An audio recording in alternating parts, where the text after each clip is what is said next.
Good afternoon and welcome back to Baldfather Bets. We are going to talk a little bit about NFL previous week, what the implication. Now we're really mainly focusing on playoff picture. So, what are the implications to the playoff picture? And we are going to add a few picks, one college and quite a few NFL picks actually, to our slate now that we have upcoming. Also, I wasn't dancing around it in my video last week, or my video yesterday. The quick recap on NFL Monday night was we went 0-7. So we had 5 units on the Packers at -1.5. That was a loss. And we added 2 units on them at +1.5 at halftime. That was also a loss. I'll talk about the actual game and implications as we get into those teams. So playoff, when we're looking at things in the AFC, New England in the driver's seat right now in both the AFC East as well as in number 1 seed in the AFC. I think there's a very good chance that they end up holding on to both, mainly due to Bills' schedule, significantly harder than the Patriots' schedule due to the way the NFL does their scheduling, and that better teams play tougher schedules versus worse teams play easier schedules the next year. So that's division. I think they're a better team than the Bills. That's the other portion of this. And you see, again, the Bills loss to Miami didn't really tell me anything. Like there is no takeaway from that. Like the Bills, if Bills do not put teams away and blow them out, they tend to get beat outside of the outlier of their game against Kansas City this year. And it's been a trend with this Bills team for several years now. And the offensive firepower that they once had is dwindling and getting lower outside of Josh Allen becoming better. So their ability to blow people out is coming down a little bit. Then when you look at the rest of the AFC, I think Patriots are at 8-2. You have Denver at 8-2. You have the Colts at 8-2. I trust the Patriots quite a bit more than I trust both those teams in terms of having something. Now the Colts I may be wrong on. The Colts are also a very good candidate to have a number 1 overall seed. But what the Patriots is doing cannot be ignored. Looking at that AFC North, we told you guys a few weeks ago, the play there was Baltimore. Baltimore is now 1 game behind the Steelers. I think they have another game against the Steelers to finish out the year. Steelers are reeling.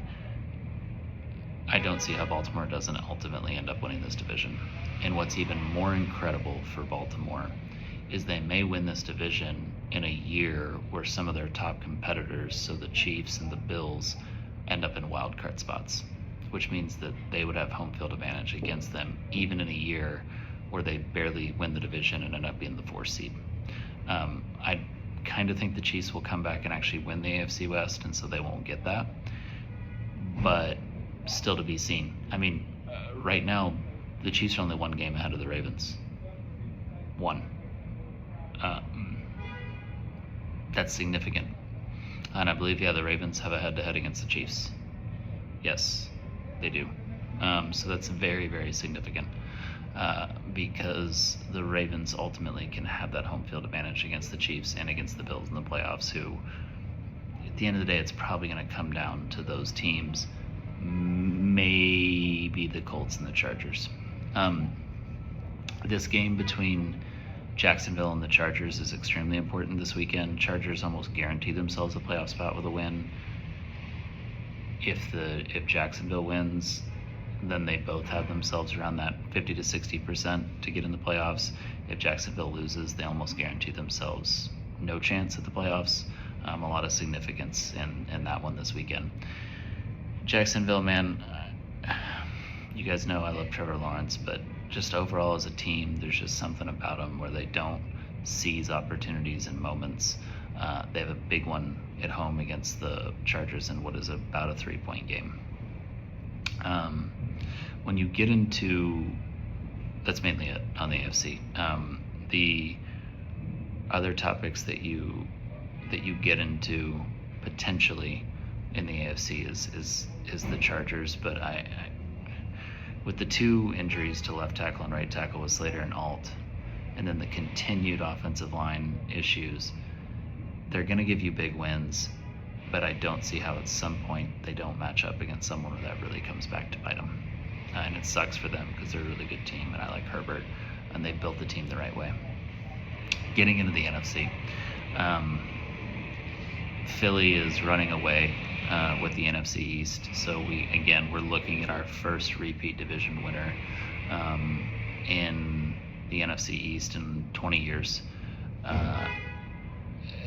Cowboys made some moves at the deadline, but now that the Philly, I think 7-2, now that they got that win over the Packers, yes, they have some tough games coming up. They play the Lions this weekend.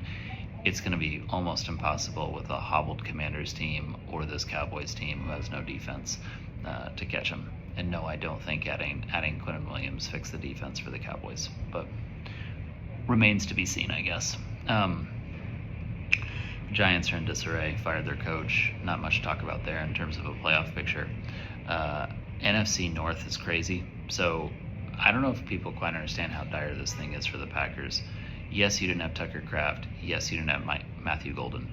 If your team holds the Eagles to 10 points at home, you have to win that game. The Packers had every opportunity. They absolutely should have won that game against the Eagles, and they still couldn't get it done. The Packers now have, I think, 3 games this season where their defense has held the opposing team to 14 or less points, and they've lost the game. I don't know if the other thing people don't realize, they are third in the NFC North currently. Now they're all within a half a game of each other. The Lions and the Bears have the same record. Lions get the tiebreaker because of the win, and then the Packers have one less win but the same amount of losses because they have that tie against the Cowboys. So it's a half game. But they're currently sitting in third place. For a team that everyone was anointing Super Bowl champs after week 1, they got some work to do. The division that I think is probably the most interesting in the NFC is the NFC West, but you also have the NFC South. It's also really interesting because I think people just kind of saw the Bucks get off to their 6-2 record, and the rest of the NFC West isn't good. Atlanta's fumbling around. Saints are terrible. Carolina's okay, but the Bucks are going to win that. Probably. But you have Carolina there now 2 games behind. Atlanta's at 3-6. They've lost some close games.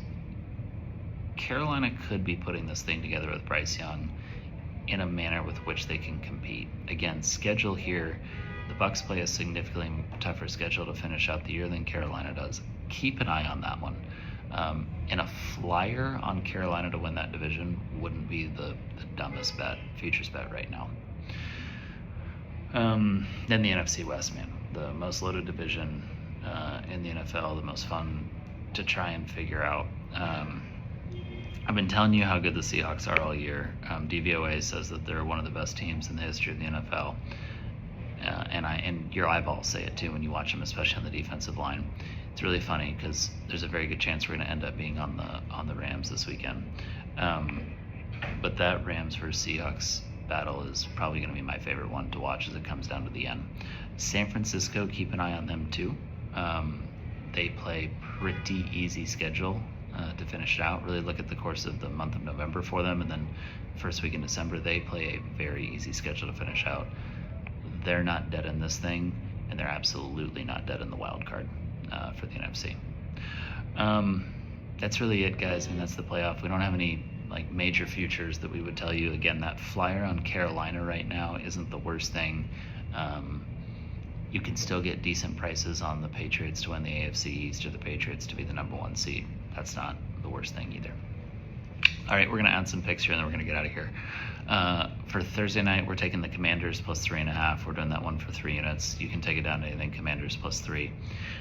We are adding 2 picks on College Ball Saturday. We are taking Texas plus the 6.5 for 5 units against Georgia, and we are laying it with Duke against Virginia. So Duke minus 3.5 for 3 units against Virginia. That line has come down, and it has come down too much. Duke is a better team than Virginia, even though Duke has 2 more losses and is not ranked. Then in the NFL, taking the Panthers plus the 4 for 3 units, laying the 4.5 with the Steelers for 3 units. We're taking the Cardinals plus the 3.5 for 3 units, even with the Marvin Harrison Jr. news and the fact that Zay Flowers tore his ACL. We still think that's too many points at home against the 49ers team. These guys play each other pretty tough. And they're, as much as I hate it because the system tells me it's wrong, I can't get there with the Broncos. You guys know I don't think the Broncos are good. We're laying the 3 with the Chiefs for 3 units as well. We will be back at you guys again tomorrow for the video for Thursday Night Football and add any more picks that we have throughout the week. Other than, we're adding the Browns plus 8 for 3 units against the Ravens, especially with the Lamar injury news that came out today. We'll be at you again tomorrow for Thursday Night Football. We'll go more in depth into why we're on the Commanders with that pick. For now, please make sure you're like the comment, make sure you're subscribed, share it around, give the channel some love, please. Have a great rest of your Wednesday evening. We'll talk to you later.